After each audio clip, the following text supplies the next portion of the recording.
আসসালামু আলাইকুম। রায়কা আল হোসেন স্বাগত জানাচ্ছি এনটিভি সন্ধ্যার খবরে। ক্রাউন সিমেন্ট শিরোনাম দেখছিলেন, এবার চলুন পুরো খবরে। সীমানা নির্ধারণে আপত্তি নিয়ে নির্বাচন কমিশনের শুনানির প্রথম দিনেই কমিশনারদের সামনেই হাতাহাতির ঘটনা ঘটেছে। এই ঘটনার জন্য ব্রাহ্মণবাড়িয়া 2 ও 3 আসনে বিএনপি ও এনসিপি নেতারা পরস্পর বিরোধী অভিযোগ করেছেন।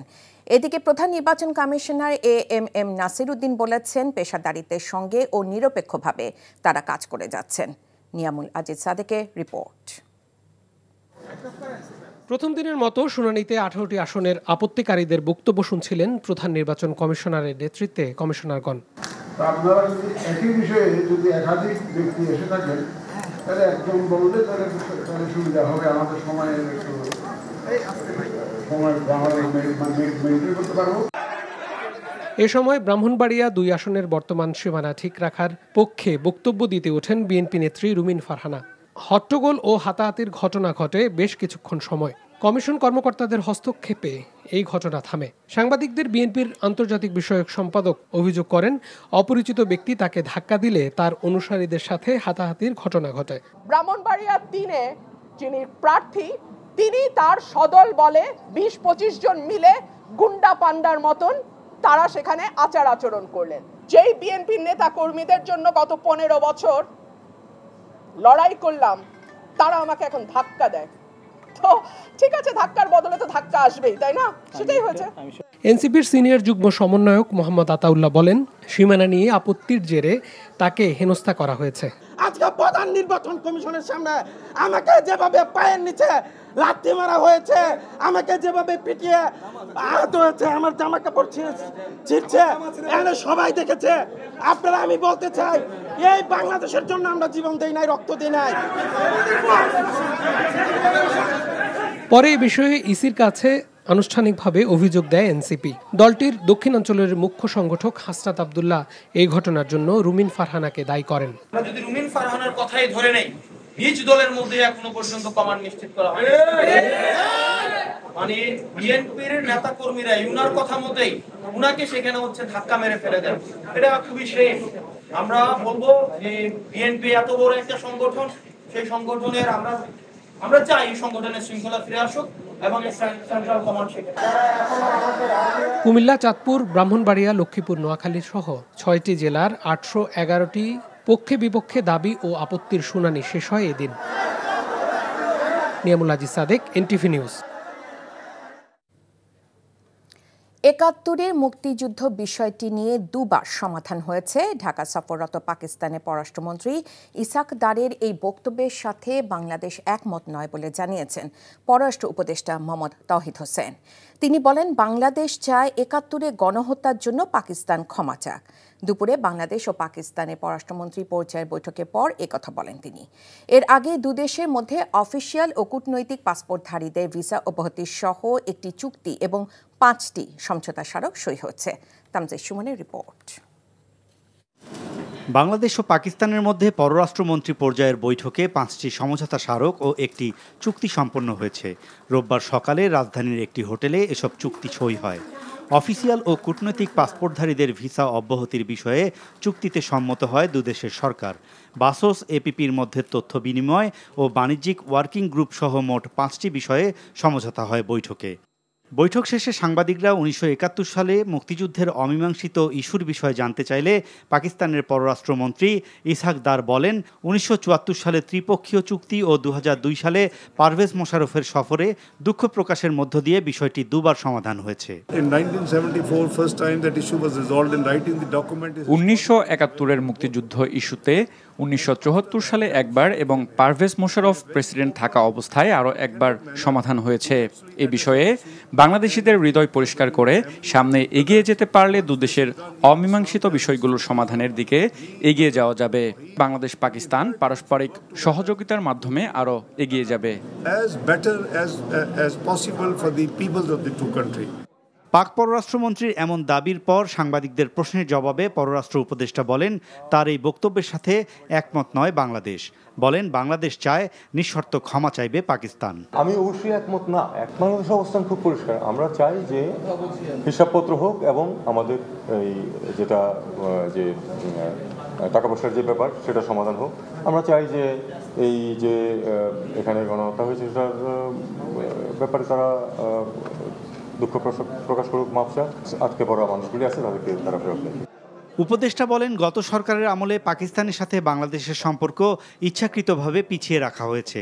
বর্তমান সরকার চায় দুদেশের সম্পর্ককে এগিয়ে নিতে। স্বাস্থ্য সংশ্লিষ্ট বিষয়ে আমরা আন্তরিক এবং সৌহার্দ্যপূর্ণভাবে পরিবেশে আলোচনা করেছি। বাণিজ্য সম্প্রসারণ এবং বিনিয়োগ বৃদ্ধির প্রয়োজনীয়তার উপর জোর দিয়েছে। আমরা তাদের বাজারে কিছু প্রবেশাধিকার চাইছি, বিশেষত সাফটার অধীনে যেন আমাদেরকে সুযোগ সুবিধা দেওয়া হয়। টেক্সটাইল, জ্বালানি, ঔষধ শিল্প, কৃষিপণ্য, তথ্য প্রযুক্তি, এই খাতগুলিকে আমরা বেশি সম্ভাবনা বলে মনে করেছি। এদিকে আগামী 2 মাসের মধ্যেই ঢাকা ইসলামাবাদ সরাসরি ফ্লাইট চালু করা হবে বলেও জানান পাকিস্তানের বাণিজ্যমন্ত্রী জাম কামাল খান। Tamjid Suman, NTV news, Dhaka. ঢাকা সফররত পাকিস্তানের পররাষ্ট্রমন্ত্রী ইসাক দার আজ অন্তর্বর্তীকালীন সরকারের প্রধান উপদেষ্টা অধ্যাপক মোহাম্মদ ইউনূসের সাথে সৌজন্য সাক্ষাৎ করেছেন। সন্ধ্যায় প্রধান উপদেষ্টার সরকারি বাসভবন, রাষ্ট্রীয় অতিথি ভবন যমুনায় তিনি ড ইউনূসের সাথে সাক্ষাৎ করেন। এই সময় তারা দুজন দুই দেশের পারস্পরিক স্বার্থ সংশ্লিষ্ট বিষয় নিয়ে আলোচনা করেন। দক্ষিণ এশিয়ার আঞ্চলিক স্থিতিশীলতার উপর গুরুত্ব দিয়ে সার্ককে কার্যকর করার বিষয়ে একমত পোষণ করেন ড ইউনূস ও ইসাক দার। বাংলাদেশ ও পাকিস্তানের মধ্যে বাণিজ্য সম্পর্ক আরও জোরদার করার বিষয়েও কথা বলেন তারা। মিয়ানমার থেকে বাস্তুচ্যুত রোহিঙ্গাদের নিজ দেশে প্রত্যাবর্তনের জন্য বিশ্ব জনমত তৈরিতে বাংলাদেশের পাশে থাকার জন্য পাকিস্তানের পররাষ্ট্রমন্ত্রীর প্রতি আহ্বান জানান প্রধান উপদেষ্টা।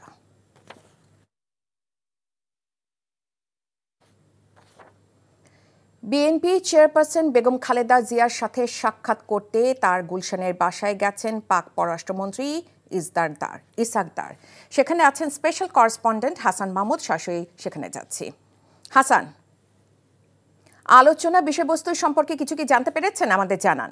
ইসাক দার ঠিক এসে পৌঁছেছেন এইখানে বিএনপি চেয়ারপারসন বেগম খালেদা জিয়ার গুলশানের যে ফিরোজা বাসভবন, সেখানে এসে পৌঁছেছেন 6:58 তিনি প্রবেশ করেছেন। 7টায় তার প্রবেশ করার কথা এবং তিনি আজকেই চলে যাবেন, বাংলাদেশ ত্যাগ করবেন। তার আগে বিএনপি চেয়ারপারসন বেগম খালেদা জিয়ার সাথে তিনি সাক্ষাৎ করতে এসেছেন এবং আমরা যতদূর এখন পর্যন্ত জানতে পেরেছি বেগম জিয়ার সাথে তার সাক্ষাৎ চলছে এবং এখানে বিএনপি মহাসচিব মির্জা ফখরুল ইসলাম আলমগীর রয়েছেন ভেতরে এবং এছাড়াও ইসাক দারের সাথে যারা সফর সঙ্গী রয়েছেন তারা রয়েছেন এই বৈঠকে। বিশেষ করে বিএনপির মহাসচিব মির্জা ফখরুল ইসলাম আলমগীরের সাথে গতকালই ইসাক দার উপপ্রধানমন্ত্রী পাকিস্তানের তিনি সাক্ষাৎ করেছেন। জামাত নেতা, এনসিপি নেতাদের সাথে সাক্ষাৎ করেছেন। মূলত বিএনপি চেয়ারপারসন বেগম খালেদা জিয়ার সাথে তিনি সাক্ষাৎ করতে এসেছেন, তার শারীরিক অবস্থার সম্পর্কে জানা সহ দুদেশের পারস্পরিক সম্পর্ক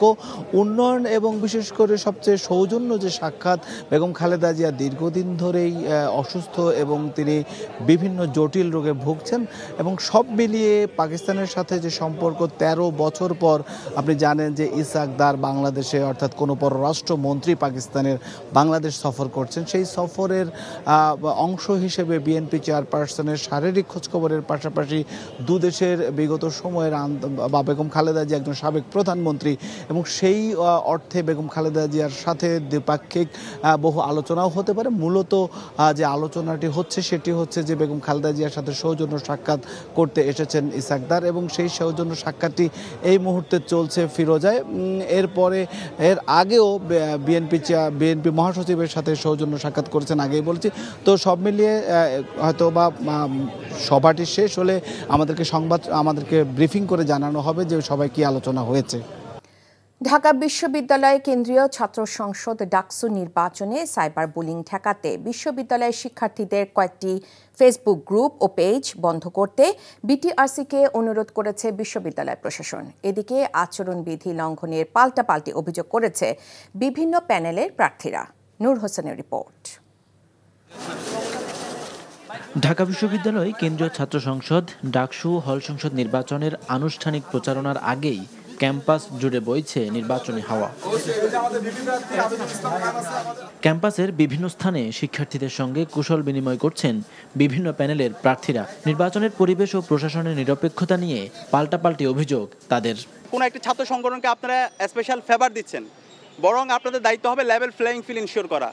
এই জুলাই বিপ্লব পরবর্তী ক্যাম্পাসের যে গণতান্ত্রিক পরিবেশ তৈরি হয়েছে সেটার একটা সাস্টেনেবল পজিশনে নিয়ে যাওয়া।